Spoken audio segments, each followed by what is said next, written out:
Pemprov DKI Jakarta gencar melakukan revitalisasi atau peremajaan pasar tradisional di seluruh titik DKI Jakarta. Hal itu bertujuan memberikan kenyamanan masyarakat berbelanja dan mengembalikan pasar tradisional sebagai tempat belanja utama masyarakat Jakarta.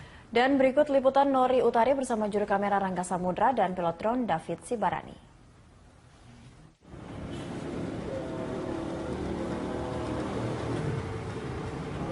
Tepat di belakang saya ini adalah tanah dengan luas 1,9 hektar, di mana tanah ini diperuntukkan yaitu untuk pembangunan pasar Ben Hill yang baru atau nantinya berganti nama menjadi Ben Hill Central. Dan pembangunan ini menggunakan konsep modern yaitu menggabungkan pasar tradisional, apartemen, hotel, dan perkantoran dalam satu gedung. Tidak dipungkiri, selama ini pasar tradisional telah dikenal sebagai tempat berbelanja yang kumuh, kotor, dan bau.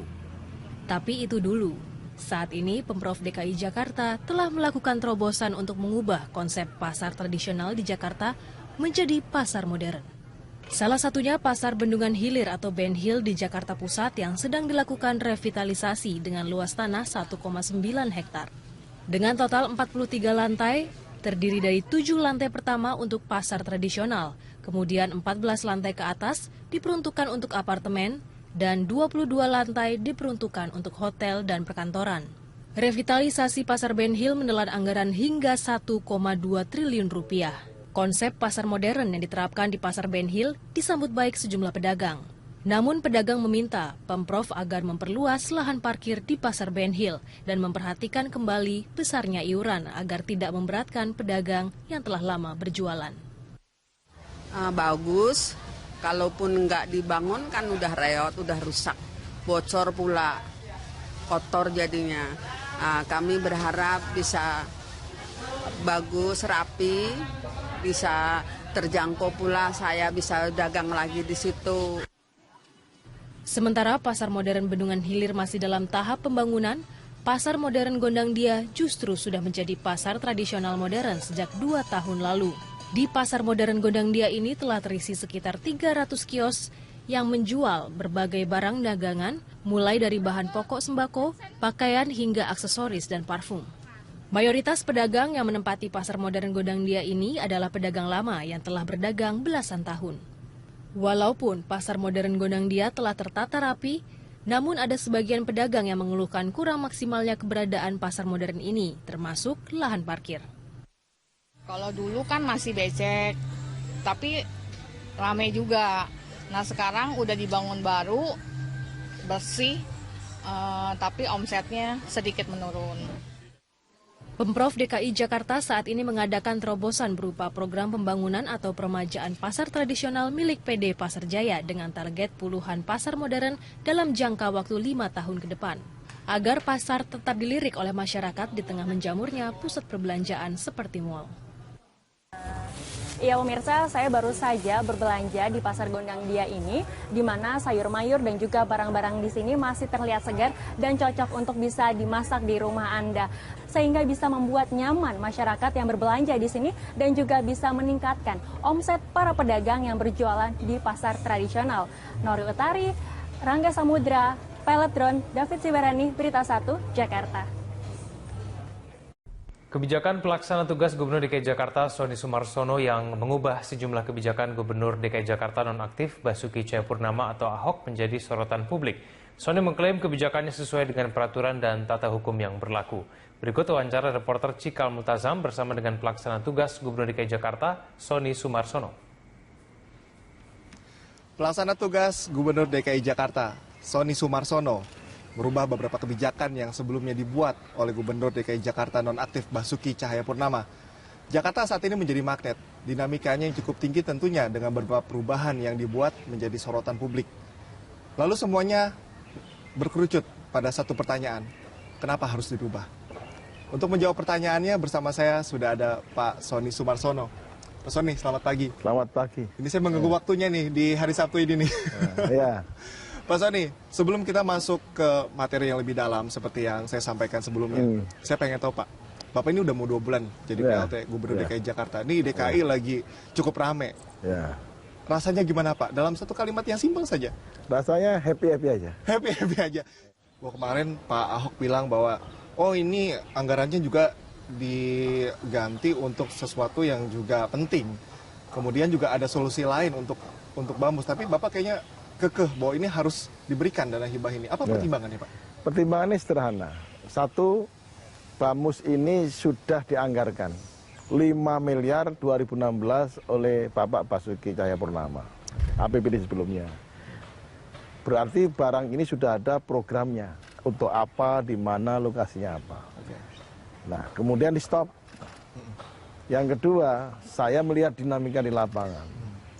Membangun Jakarta itu tidak boleh lepas dari roh dan jiwanya. Roh dan jiwanya Jakarta adalah budaya Betawi. Karena itulah local wisdom yang memang harus tetap bisa hidup, berkembang, dan lestari. Karena itulah maka dalam hal kemudian quote and quote tidak pas sama lembaga yang membinanya, tidak berarti ini harus hilang. Karena itulah saya merasa bantuan Betawi harus dihidupkan. Saya yakin Pak Ahok juga sama berpikirnya, bahwa budaya Betawi juga harus hidup dan dikembangkan. Cuma ketika itu kebijakannya memang pikirannya lebih baik untuk kesehatan pendidikan buat masyarakat Betawi. Ya artinya kalau emang baik kenapa harus dirubah gitu. Nah itu maunya. Nah kalau saya betul, kalau saya ini baik. Kalau saya administratif saja, karena peruntukan kita direncanakan dulu untuk mengembangkan budaya ya, dan melestarikan budaya Betawi. Ya bukan untuk kesehatan dan pendidikan. Kalau ada perubahan ya nanti 2017. Saya ke sesuatu yang Bapak rubah lagi nih. Ya. Bapak merubah kebijakan 14 proyek lelang prioritas. Ini kalau sempat saya baca informasi dari media begitu ya, Bapak mempertimbangkan tentang psikologis politik, kemudian juga mempertimbangkan hubungan juga dengan DPRD. Sementara Pak Ahok waktu itu mempertimbangkannya adalah ini prioritas, ini harus cepat, ini sangat bermanfaat untuk masyarakat. Apa pertimbangan Bapak yang akhirnya memutuskan bahwa ini harus ditunda dulu seperti itu? Ya. Kita ini pemerintahan. Oke. Pemerintahan daerah sebagai subsistem pemerintahan nasional, maka harus tunduk pada hukum-hukum nasional. Pemerintahan harus dijalankan dengan regulasi, jangan menabrak regulasi. Boleh kita cepat, tapi tetap dalam koridor aturan. Nah, kemarin yang terjadi, 14 proyek ini dilelang dalam situasi pemerintah dan DPRD. Itu belum ada kesepakatan mengenai kebijakan umum anggaran dan penetapan plafon sementara. Artinya apa? Lokasi belum jelas, anggaran belum disepakati, program belum disepakati, kok sudah dilelang? Itu pertanyaan pertama. Disepakati duanya. Padahal pemerintahan itu ada dua unsur, eksekutif dan legislatif. Oleh karena itu, maka lelang-lelang harus dilakukan setelah penandatanganan MOU KUA PPAS dengan Dewan, ya, karena APBD itu milik berdua, eksekutif dan legislatif. Saya tunda sebenarnya, saya tunda semua lelang, nilai 4,3 triliun, dan saya komunikasi dengan Pak Ahok, ya, sebagai gubernur petahana, alasan saya, karena Anda belum menandatangani MOU APBD 2017. Beliau menjawab, ya sudah. Tapi rupanya beliau sadar setelah di cross check yang ditandatangani MOU itu bukan APBD 2017, PPAS 2017, tapi yang ditandatangani adalah APBD perubahan 2016. Nah, pikirannya beliau itu adalah 2017. Dengan demikian beliau mengatakan kalau begitu Pak PLT yang benar. Jadi gitu posisinya, udah nggak beda, benar. Ini benar-benar Pak Ahok menyampaikan langsung potensi ketua ada buktinya. Terus Pak Soni mengklarifikasi dan di situ dialog langsung. Akhirnya benar mengatakan benar. Jadi Pak Ahok itu kelupaan bahwa MOU yang ditandatangani dikira itu KUA PPAS 2017. Ternyata adalah APBD perubahan 2016. Jadi memang ini belum dilakukan penandatanganannya. Yang menyampaikan ke sidang paripurna pun saya. Yang tanda tangan KUA PPS juga saya. Jadi yang ditandatangani dia itu adalah tahun sebelumnya, artinya anggaran perubahan 2016.